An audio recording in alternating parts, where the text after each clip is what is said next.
প্রেত পক্ষ এখানে স্বাভাবিক একটি বিভ্রম।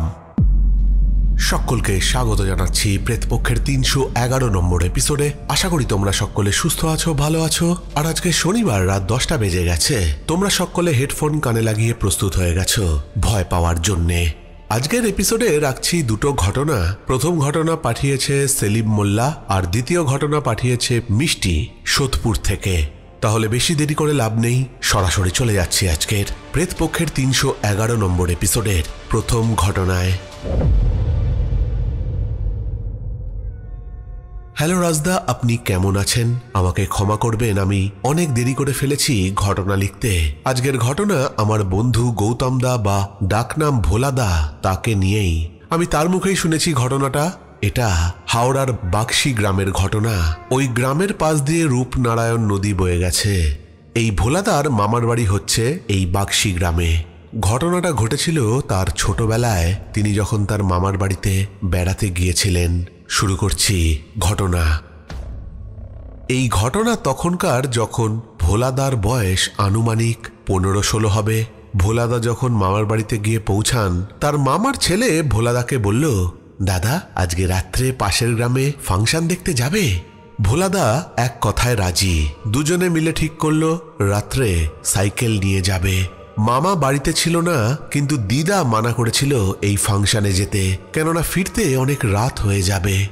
শত মানা সত্ত্বেও ভোলাদা তার ভাইকে নিয়ে সন্ধ্যের পরে বেরিয়ে পড়ল গ্রাম থেকে অনেকটাই দূরে ফাংশন দেখতে।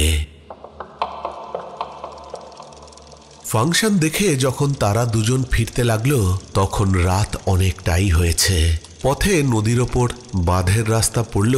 সেইখান দিয়েই যখন তারা সাইকেল নিয়ে আসছে, তাদের নজরে পড়ল মুসলমানদের একটা গোরস্থান। তবে এই গোরস্থান তাদের যাবার সময়ও নজরে পড়েছিল। তারা দুই ভাই সাইকেল চালাতে চালাতে বাঁধের ওপর দিয়ে যাচ্ছিল। হঠাৎ ভোলাদা দেখে গোরস্থানে কয়েকজন বাচ্চা খেলা করছে। এতটা অন্ধকারেও তাদের স্পষ্ট দেখা যাচ্ছে, যেন তাদের শরীরের মধ্যে দিয়ে একটা আভা বেরোচ্ছে। ভোলাদা তেমন কিছু বুঝতে পারল না। সে তার ভাইকে জিজ্ঞাসা করলো, আরে ভাই, ওই বাচ্চারা ওইখানে এত রাতে খেলা করছে, ওদের মায়েরা কোথায় রে? ভোলাদার ভাই বলল, দাদা, ওটা তো মুসলমানদের গোরস্থান, আর ওটা যে সে গোরস্থান নয়। এই গোরস্থানে ছোট বাচ্চাদের গোড় দেওয়া হয়।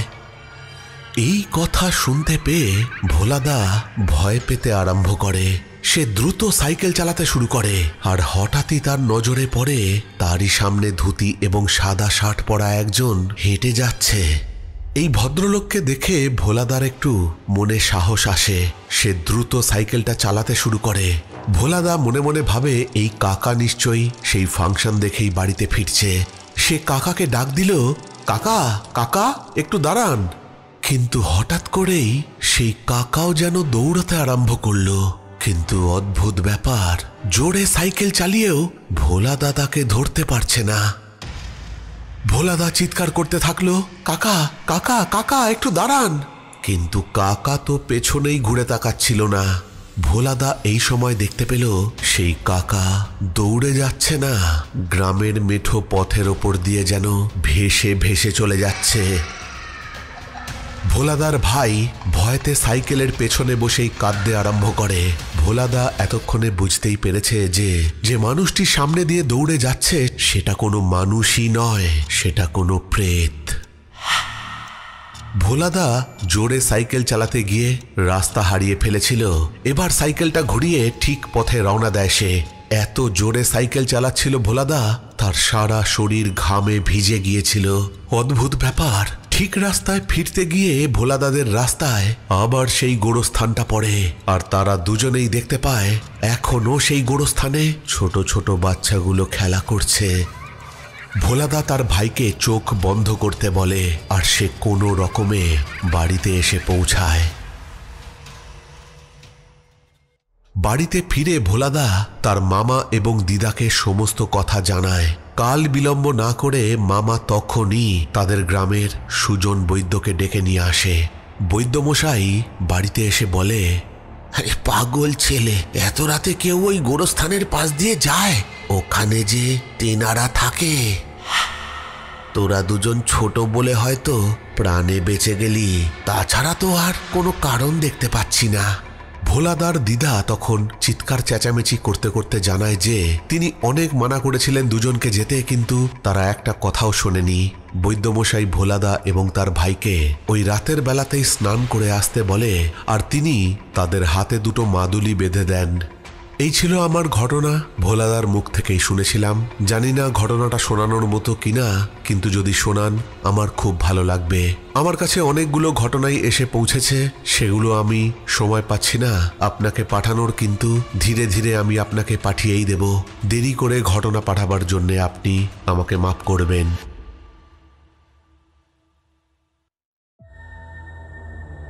প্রেত পক্ষ এখানে স্বাভাবিক একটি বিভ্রম।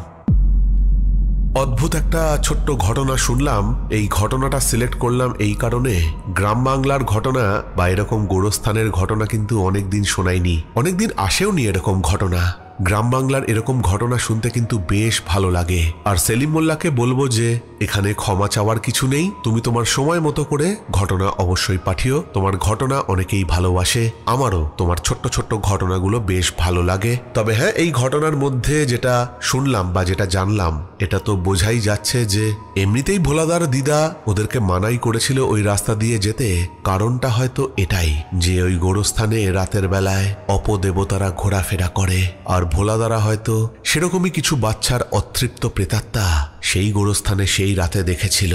অবশ্যই কমেন্ট করে জানাবে যে তোমাদের কেমন লাগলো ঘটনাটা। আর তোমরাও যদি এরকম ঘটনা পাঠাতে চাও তাহলে পাঠিয়ে দিতে পারো আমাদের প্রেতপক্ষের অফিসিয়াল ইমেল আইডিতে pretpokho@gmail.com এ।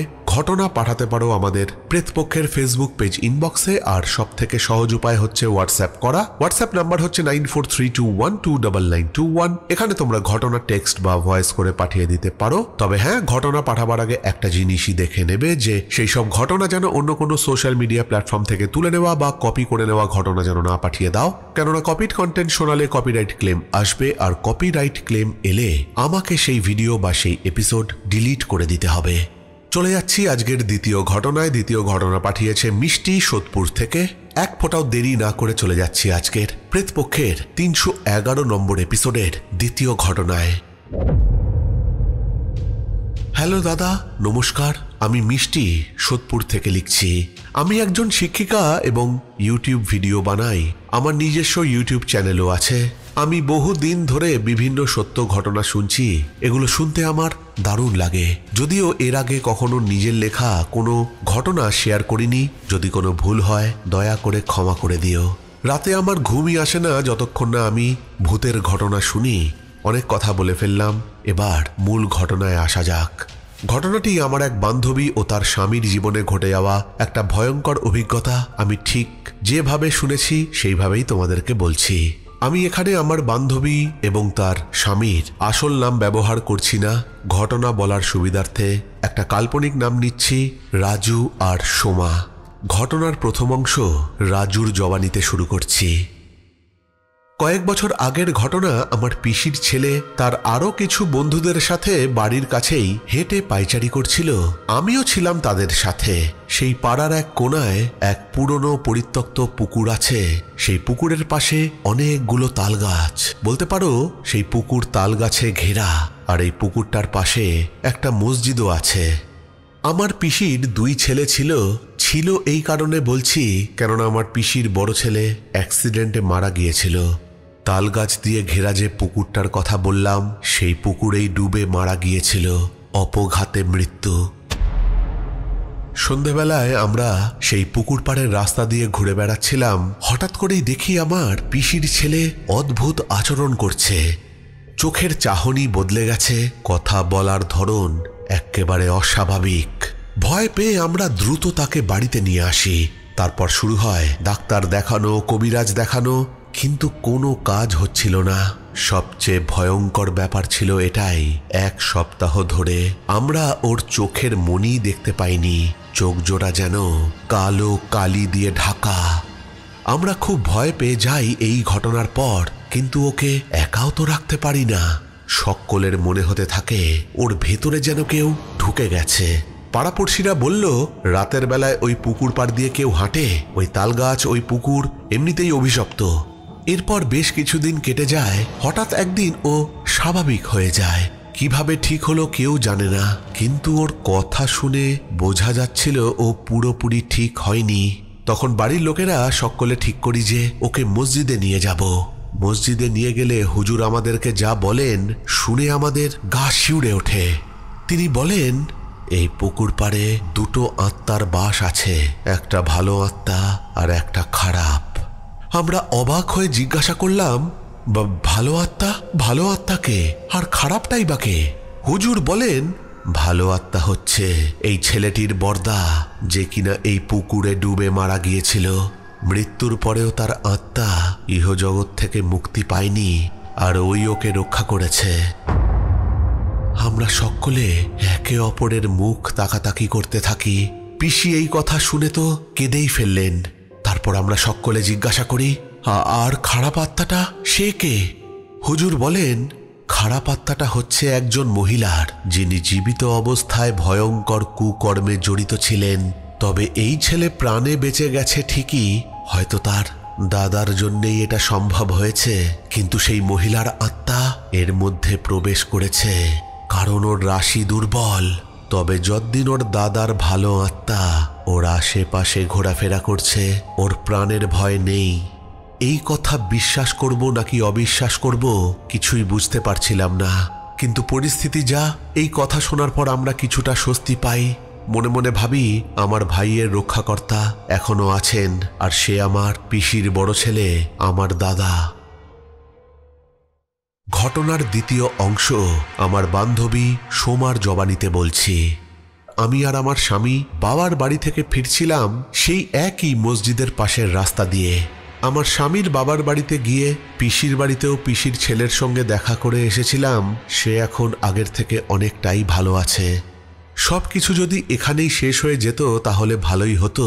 বাড়ি ফিরছিলাম সেই একই মসজিদের পাশের রাস্তা দিয়ে। রাতে বাড়ি ফিরে ঘুমিয়েছি। ঘুমের মধ্যে দেখি এক বিভীষিকাময় স্বপ্ন। স্বপ্নটা ঠিক এই রকম। আমি দেখলাম আমি দাঁড়িয়ে আছি সেই মসজিদের পাশে তাল গাছ ঘেরা জায়গাটায়, আর আমার পেছনে দাঁড়িয়ে আছে আমার স্বামী। আমি ওর দিকে তাকিয়ে দেখি ওর চোখ টকটকে লাল। হঠাৎ আমার পেছন থেকে কেউ আমাকে ডাকলো। ঘুরে দেখি এক ভয়ঙ্কর দেখতে মহিলা আমার দিকে তাকিয়ে আছে আর বলছে, তুই যা করিস কর, তোর বরকে আমি তোর থেকে ছিনিয়ে নেবই, নিয়ে যাবই, বাঁচাতে তুই পারবি না। এই পৈশাচিক হাসি শুনে আমার বুক দুরুদুরু করতে থাকে। কিন্তু হঠাৎই আমি সামনে ফিরে দেখি কোথায় মসজিদ, কোথায় তালগাছ, কিচ্ছু নেই। আমি এখন একটা ধান ক্ষেতের মধ্যে দাঁড়িয়ে। দূরে আমার স্বামী দাঁড়িয়ে আমাকে বলছে, বাঁচতে পারবি না, পারবি না বাঁচতে, আমি ওকে নিয়ে যাবই। আমার স্বামীর মুখ থেকে সেই মহিলার গলার স্বর বেরোচ্ছে, আর এই সমস্তটাই দেখছি আমি আমার স্বপ্নে। আমি কাঁপতে কাঁপতে বললাম, না, আমি তোমাকে বাঁচাবো। এই কথাটা বলতেই কেউ আমার গলা চেপে ধরল। আমি নিঃশ্বাস নিতে পারছিলাম না, আর তখনই আমার ঘুমটা ভেঙে যায়। কিন্তু ঘুম থেকে উঠে আমি যেটা দেখি সেটা দেখার জন্য আমি একেবারেই প্রস্তুত ছিলাম না। আমি উঠে দেখি আমার স্বামী বিছানায় কাটা ছাগলের মতো ছটফট করছে। আমি ধাক্কা দিয়ে তাকে জাগালাম। সে আমার দিকে চোখ খুলে তাকাতেই আমি ভয় আঁতকে উঠলাম। আমি স্বপ্নে যেমনটা দেখেছি বাস্তবেও ওর চোখ টকটকে লাল।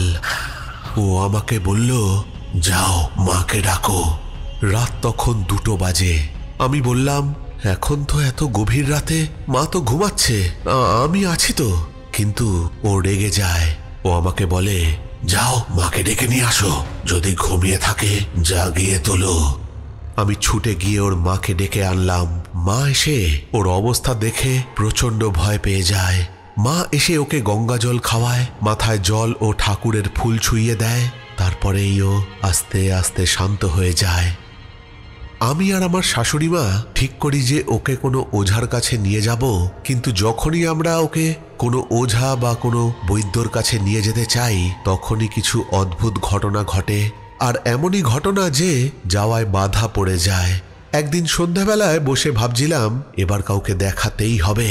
হঠাৎ দেখি আমাদের বাড়ির টিনের চালে ঠুং ঠাং করে আওয়াজ হচ্ছে। আমি প্রচণ্ড ভয় পেয়ে যাই। এখানে আগে বলা হয়নি আমার একটি মেয়ে আছে, তার বয়স তখন মাত্র 2 বছর।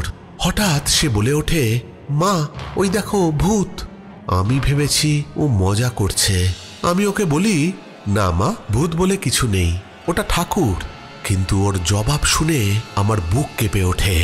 2 বছরের ছোট্ট মেয়েটি আমাকে বলে, না মা, আমি ঠাকুর চিনি, ঠাকুরকে দেখতে তো খুব সুন্দর, কিন্তু ওটা ভূত, খুব খারাপ দেখতে, ও আমাকে ডাকছে। আমি তখন বুঝলাম কিছু একটা ঠিক হচ্ছে না। এ কার উপদ্রব শুরু হলো আমার বাড়িতে? আর কেই বা সেই রাতে আমার স্বামীর ওপর ভর করেছিল?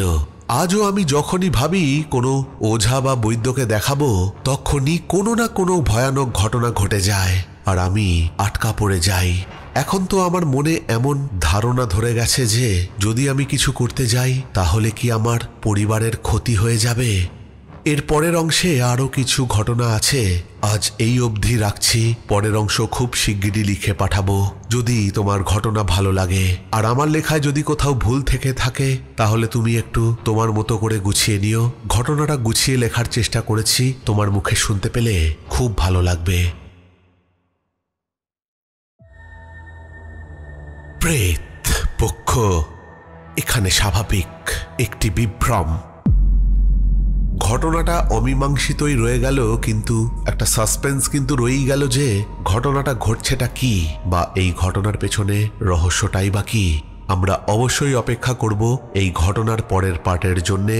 আর মিষ্টিকে অবশ্যই জানাবো যে তুমি খুব শিগগিরই এই ঘটনার দ্বিতীয় পার্ট আমাদেরকে লিখে পাঠিয়ে দাও। তাহলে চলে যাব একটু শাউট আউটের দিকে। কমেন্ট করেছে বর্ষা মণ্ডল। শ্রাবন্তী রক্স লিখেছে, আপনার ঘটনাগুলো শুনতে চলে এসেছি, খুব এক্সাইটেড। কমেন্ট করেছে বুবুন ঘোষ, মায়া সরকার, কাকলি পাত্র, চুমকি ঘোষ, বুলবুল মল্লিক। সোমা সাহা লিখেছে, দাদা দুটো ঘটনাই খুব অদ্ভুত মর্মান্তিক, আমার ভালো লেগেছে।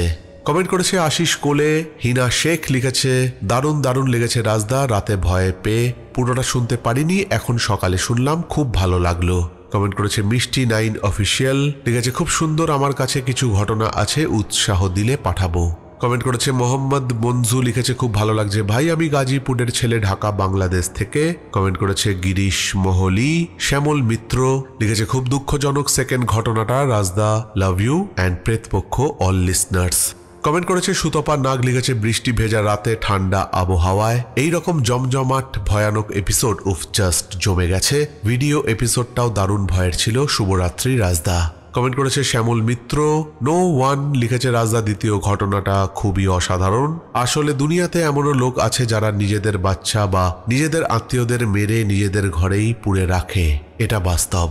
কমেন্ট করেছে মঙ্গল মুখার্জি। বাবাই দাস লিখেছে, যেমন সুন্দর ছিল ঘটনা তেমন ভয়ানক ছিল ভিডিও ক্লিপগুলো। কমেন্ট করেছে অভি স্টুডিও। ইসমাইল কমেডি লিখেছে, ফোন খারাপের জন্য অনেকদিন কমেন্ট করতে পারিনি দাদা, তার জন্য আমি দুঃখিত। কমেন্ট করেছে অন্তিম sad movement Nandita Pal.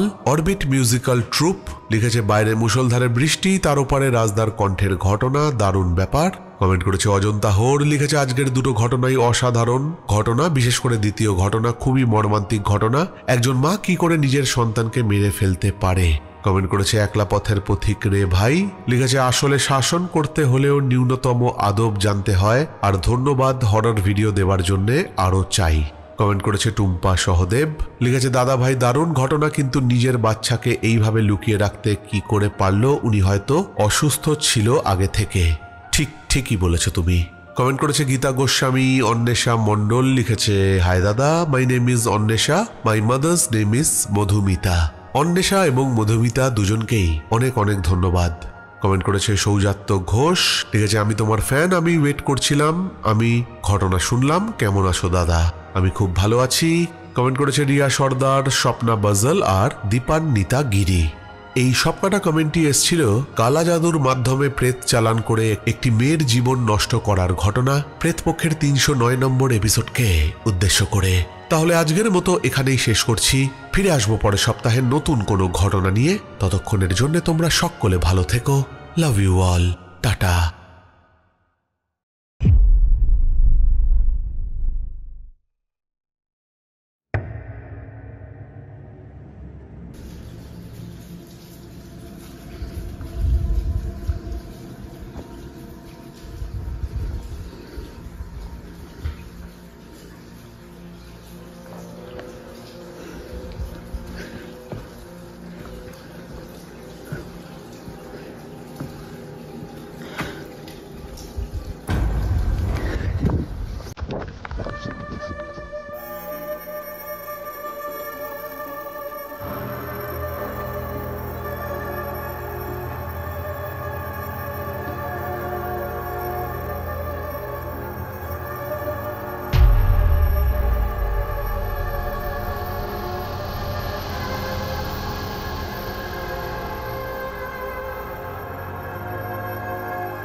1963 Leo.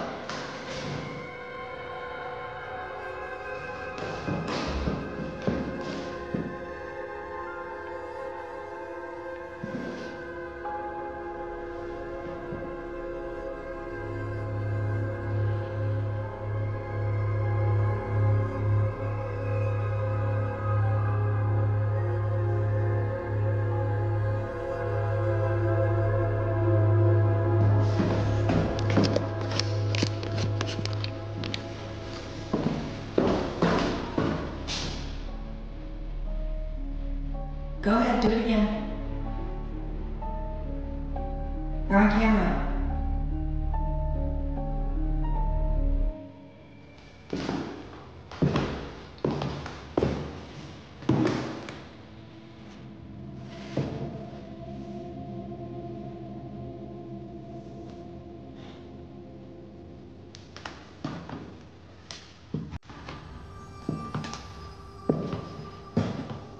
Open this door.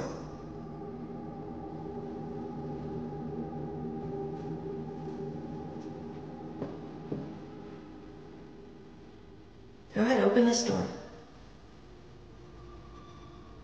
Open this door like you did the other one.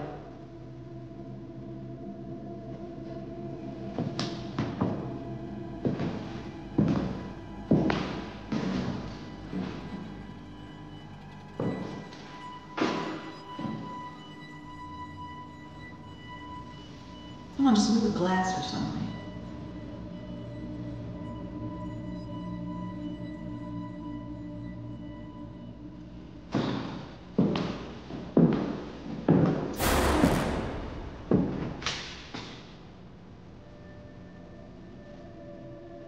Go ahead, do it again. I'm not scared.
Dani. ¡Ay!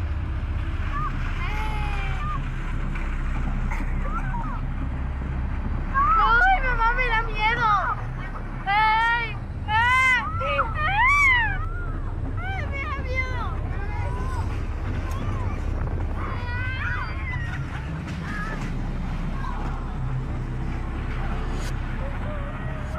¡Oh, tu doña!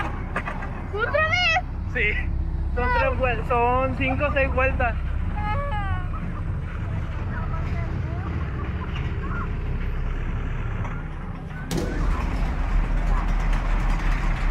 ¡Está bien recio! Abajo no, abajo, en la parte de abajo no. ¿Y no せたい。もう あ la pista. あはい。はい。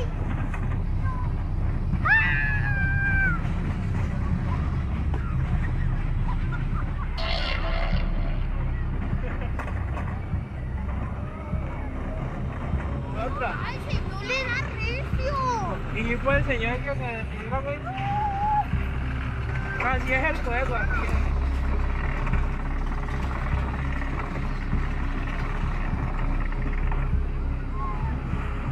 ¿Vieron un colín? ¿Cuál?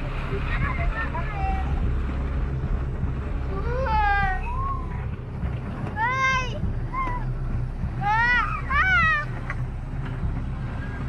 Ay, aquí donde va, me da miedo.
To be all right.